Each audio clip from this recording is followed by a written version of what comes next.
Looking for tips on all things art business related? Social media for artists? Or one-line art? This is the place for you. Welcome to my channel. Hi guys, welcome to my studio one more time. Today we're going to be doing episode 2 of how to build your small art business without a budget. It is episode 2 because it's the second video I record of this series, but it's actually the first time that we are going to dive deep into actionable steps that you can take to get your business started online without a budget. So I am a one-line illustrator and I started my business back in 2018. And I had the luck of having a lot of time in my hands because I was on maternal leave. I did not, though, have a budget. And I can tell you from personal experience that it is possible to build a business, an art business, without using much budget. I mean, you do need to have a phone and you do need to have internet, but if you're watching this, you can build it pretty much. So on this episode, we are going to be talking about getting started.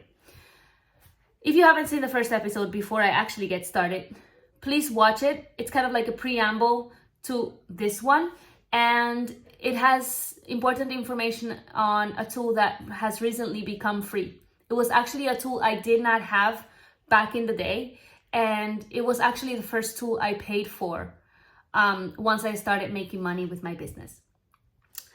Now, getting started. It seems like getting started is the hardest part, or I would say the most, daunting part of starting your own art business. But I broke it down into 3 very basic steps.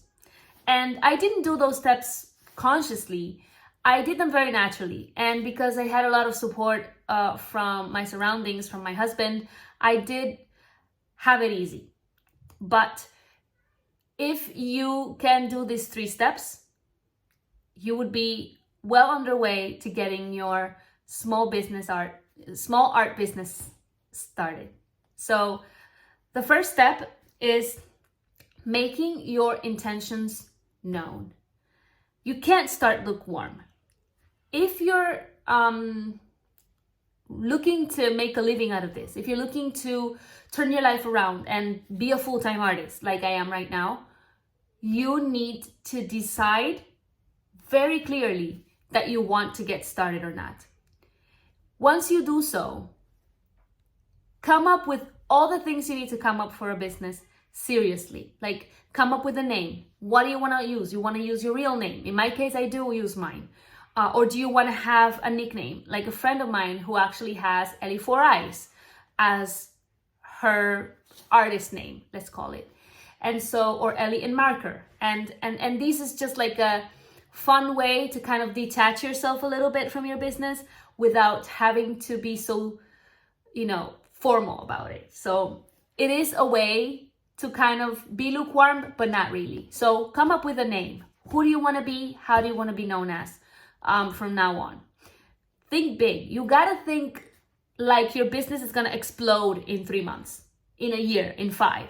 You have to think long term. If you start thinking short term, you're never going to get past short term. So think about, do you want to change your name midway? Do you want people to recognize you by your name?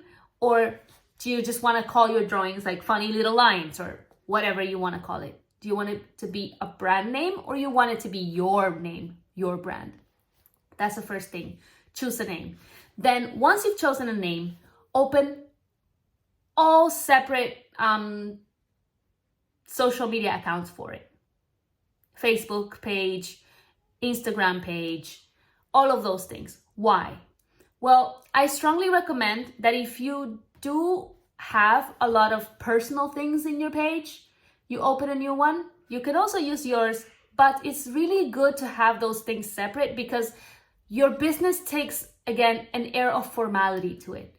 The more serious you take it, the more you're willing to go through with it and the more potential it has to grow. And the more people respect it at the end of the day. I feel like the moment I took my art seriously and kind of gave it a name and gave it a space, which is the social media space, people started kind of treating it differently. People started to be to talk about it in a more respectful way. People started to talk about it in a way that's a business. That's one thing. And also, you have to have an art style, not a one art style. You can have 50, but you need to have them. If it is an art business, which is what we're going to be talking throughout this whole series, you want to have an art style that people look at and they say, oh, that's theirs. Or several art styles that people look at and say, oh, that's theirs. But you gotta be recognizable and you have to be consistent with those that you are. If you want to be consistent with 3 different art styles or 5 different art styles, or you want your art to evolve throughout the time, that's fine. It doesn't matter if your art is 3 different types, but stick to them and be known as the person who does those 3 different types of art. Now, the next step is spread the word. I know for a fact that telling people all the time that you have a small art business or that you are selling your drawings might seem a little like off-putting to yourself, as in like you don't want to go everywhere you go and be like, oh hey, hi, it turns out I'm selling my drawings now. But you kind of have to. You gotta, if you think that's cringe, which is completely not, people who will love your art, they'll love your art and they'll support it. People who don't just won't. And you can't simply please everybody. So you have to make sure that every time you have the chance, you do talk to those who matter, to those around you, about the fact that you are selling your art now. The more you talk about it, the more you internalize it. It did happen to me.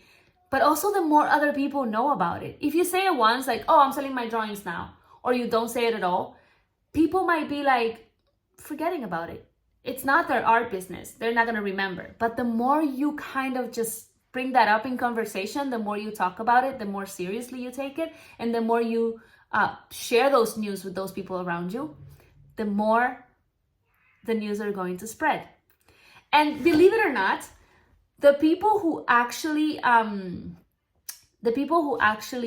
booked commissions from me the first times, I would say 10, my first 10 commissions ever were friends of friends. So I would say like second connections. You know how on LinkedIn you have like first connection, second connection, third connection.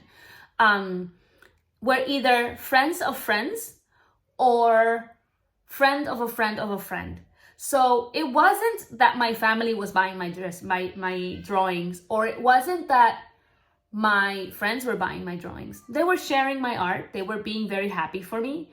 But the people who gave me commissions to draw and actually paid without asking for discounts or anything like that were people that my friends knew, that saw what they shared or saw that they talked about it or had the art in their houses.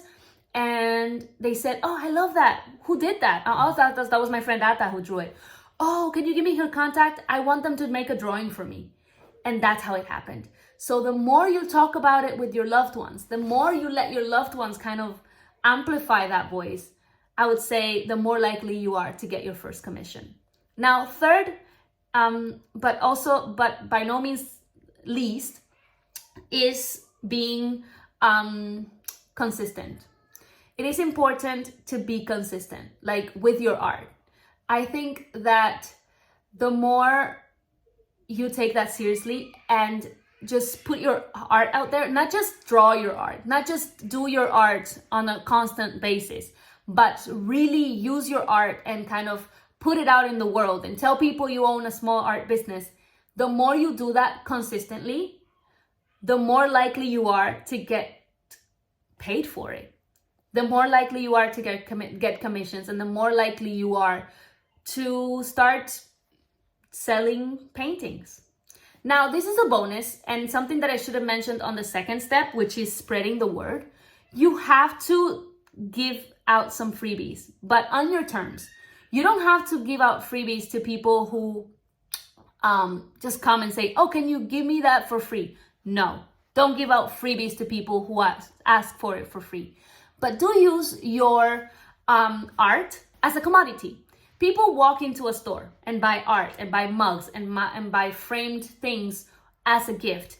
Do so as well. When I was starting my art business and I didn't have a budget for my art business, I also didn't have a budget for buying gifts for people. So I thought that I used my drawings as a way to gift to people, but also to kind of put my art everywhere. So if I had a friend whose birthday was tomorrow, I had a bunch of little frames from IKEA in my house, and I had a printer. And so I drew them.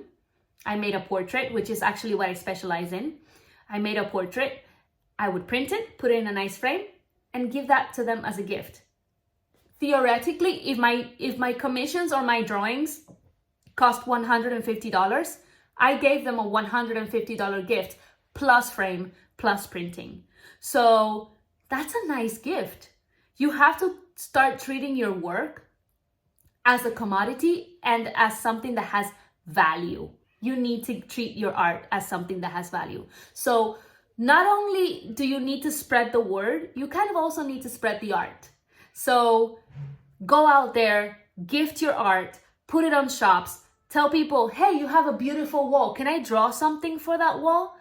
And they would be like, oh, sure, great. And then you would gift them that painting, and people will see your painting every single time they go to that wall. If you have a local business that you love and that is pretty and that needs some beautifying in that space, offer them a free painting. The more you expose your art to those spaces around you, the more people will see it. Also, the more you expose your art or the news about your art to the people around you, the more likely you are to start selling. I would love to see you guys on the next episode. And yeah, see you guys soon.